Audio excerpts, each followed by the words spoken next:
Well, good evening. It's Sunday night, April 26th, 2026. And my name is Marc Belaiche. I'm a co-founder of Guhuza. I'm also known as Mark B and Mark A. Hi, I'm Mark A, also known as Marc-Anthony Jackson, talent and client coordinator here at Guhuza. It's nice to have you back on, Mark. It's awesome. I love doing these things with you. We talk about the Canadian, the US labor market. We talk about all things labor, jobs, resumes, interviews, and we mix in and sprinkle a little bit of fun stuff with a little bit of serious stuff too. So, hiring is still happening, less predictable, more selective. But tonight we're going to talk a lot. AI is obviously hot. Job search, behavior. We'll talk about hiring noise and all that kinds of good stuff. So we'll start off with this was an interesting stat that came out. Only 14% of graduates can actually apply AI in a job, despite they use ChatGPT. Like 64% of students said they use AI frequently for school, but only 14% feel confident applying AI in a professional work setting. What do you think about that?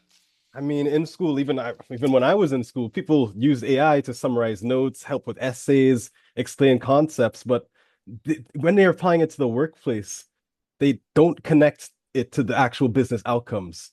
I find that happening all the time. And how can they improve the process? How does it save time? They don't really think about how AI can help in those regards. Yeah, and another stat that kind of came with that article is that 78%, so almost 80%, four to five education leaders think that students are ready, are job ready with their AI knowledge, but only 28% of employers agree. Not crazy? There's kind of a disconnect happening right there. Like schools think job ready means something completely different to what employers are kind of expecting nowadays. And that could also be a reason why we're seeing the huge gap in terms of early entry level roles. They're wanting 1, 2, 3 years of experience instead of someone fresh out of school because really and truly, the schools aren't preparing them for what they need to learn for entering the workforce, especially with all this AI here, AI there, and it's changing rapidly at the end of the day. So no one really knows how to adapt it yet. I love talking to people and saying, yeah, I'm using this new technology. It's called ChatGPT. Have you ever heard of it before? um, Job search. 48% of job seekers are mass applying. We know the flip side of that on the recruiter side.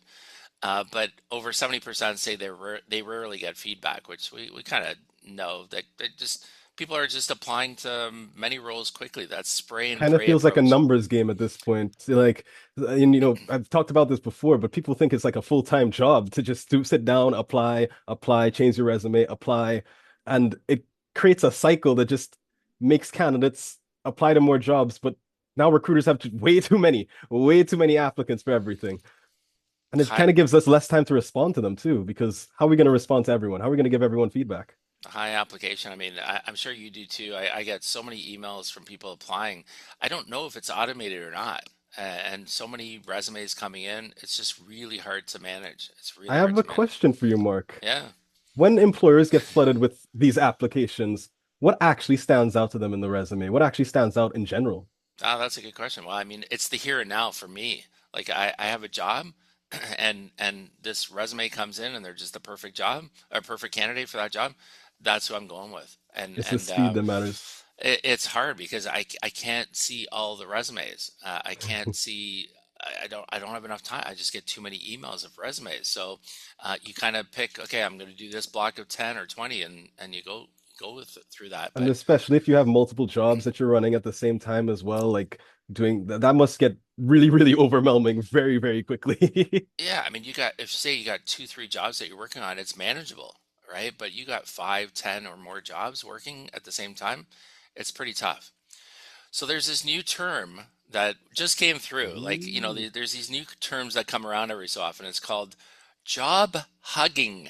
Job hugging, hugging your job. So this is basically employees that stay with a job for security but not growth. So they're just, hugging that job. So, what do you think about that term? Would you I, use that? Yeah, have you heard that? Have you used that? you didn't until you brought this up to me today. I've never heard of that term, but I do think that it's quite important. because employers might look at low turnover and assume that everything's fine, right? Yeah. But under the surface, people are just waiting, just waiting. They may be checking on job postings. They may be open to leaving, but waiting for the right opportunity to come to them. And that's why they're just hugging their jobs. Yeah. And 90% say they're satisfied for the job with their job, but 60% plan to look for new jobs. Isn't that weird? It is. It You're is. happy, but you're looking. I don't know. So then, so let's talk real quick about recruiters are flooded with applications, but the quality is declining also. And I always give like people a kind of general rule of thumb to say, if you're not at least an 8 out of 10 match for a job, then don't bother applying because you're not going to get picked. Like you're just wasting everybody's time. But because of this spray and pray, right, mentality, spray my resume all over the place, I'm just going to take a shot that somebody's going to see it and maybe I'll get hired. But it's just really just wasting time. And that's kind of like why I love Guhuza, really, in many cases, because we just upload that job, push the button.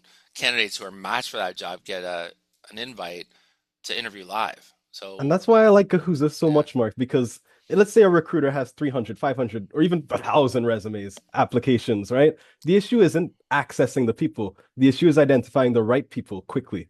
And it all comes back down to the speed in hiring and just once it's quicker, everything just kind of moves forward much, much easier. right. 100%. So we know, like the market's not broken, but it's becoming faster, it's becoming more selective, but there's just so much noise. Still a million, it still boggles my mind, a million first interviews a day across North America. Isn't that crazy? Do you think, a good question that just came to my mind. Do you Yeah. think that companies are too focused on applicant volume and not focused on enough qualified conversations at the end of the day?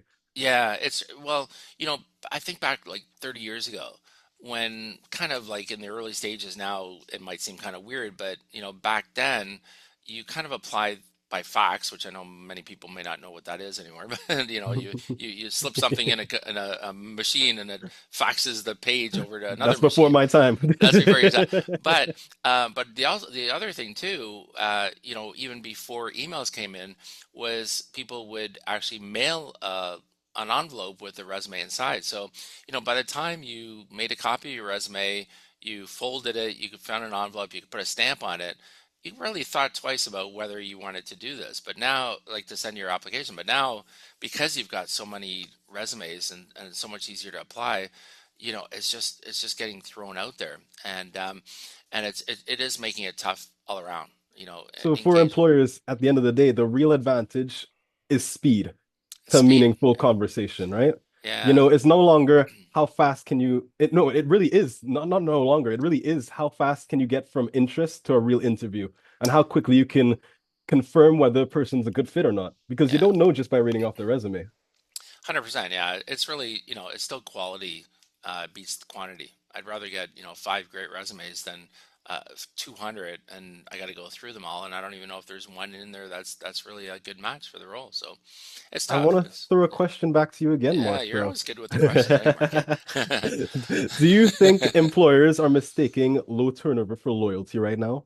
It goes back to That's something we were talking about earlier. Like, That's a good question. what do you Yeah. think about that? I'm curious to hear about your thoughts too, but yeah, like I mean, there's less, you know, jobs. I guess companies are not sure. They're kind of unclear as to whether, AI can replace people really, whether they should be turning people over.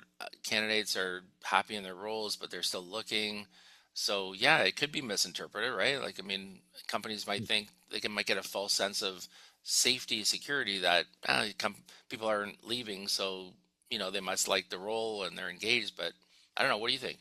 I mean, we talked about this maybe a few weeks ago now, but I remember talking about how all these companies they had to lay off workers they because they said, "Oh, this AI stuff is making them more efficient, quicker." And then a few months later they come back saying, "Oh, maybe we need some more workers." Yeah. Like, people are scared of that security. People are kind of petrified like, "Hey, am I going to lose my job tomorrow? I don't know. I don't know. Should I be loyal? I don't know." Well, I'm loyal to Guhuza. I know I got a mission here, but it's a It, real problem people are facing. it's job huggers. Job huggers. Job huggers. All right. So Thursday, 2 o'clock. How's it going? Oh, the Yep. Thursday 2 o'clock. This last week we had on Brian Epstein, career coach. It was a very, very good episode. We talked about we I posed the question back to the job seekers, especially like what are you facing? What are your problems? What do you want to ask Brian, especially someone who's a career coach? I mean, he has more experience than what I would have. And I think it came out very well, and hopefully we'll have Brian on some more. But every Thursday I invite job seekers, recruiters, anyone to come on. Let's just have a conversation. We're trying to find out what's going on in the market, how we can help if everyone's experiencing the same thing, which it seems like it is. Everyone's kind of experiencing the same thing, but people come on who recently found jobs as well, and they just say, "Hey, this is how I found my job. This is how it worked." And give advice all around. So it's a very great experience to come on Thursday, every Thursday at 2 o'clock sharp. And just come in and speak. Let's have a conversation. And not just with me, but with other people, maybe in your shoes, recruiters possibly that could help you out. You never know who you're going to find on there 2 o'clock Eastern every Thursday, every which has been Thursday. great. Been doing it for a number of weeks. It's pretty awesome. So great job, Mark A. As always, have a great week ahead.